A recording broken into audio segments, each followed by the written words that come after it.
Euler-Venn diaqramına uyğun bəndləri müəyyən edin. RNT molekulu, DNT molekulu müqayisəsinə baxaq. Molekul 2 zəncirlidir. DNT molekulu 2 zəncirlidir. Ortofosfat turşusu qalığı vardır. Hər ikisinə aiddir. Bu ortofosfat turşusu qalığı nukleotidlərin tərkibində olur.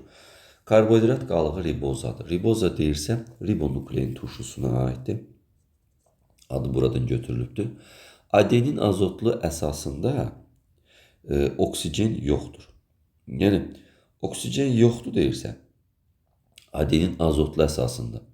Bu, demək olar ki, hər ikisinə aid olacaqdır. Çünki adenin hər ikisinin tərkibində vardır və burada da oksigen olmur. Timin azotlu əsasında oksigen yoxdur. Timin deyilirsə, bu təbiidir ki, DNT molekuluna aid olacaqdır. Urasil azotlu əsasında oksigen yoxdur. Urasil də RNT molekuluna aid olacaqdır. Deməli, birinci 3, 6, sonra ikinci 1, 5, bir də üçüncünə aid oldu 2, 4. Düzgün cavab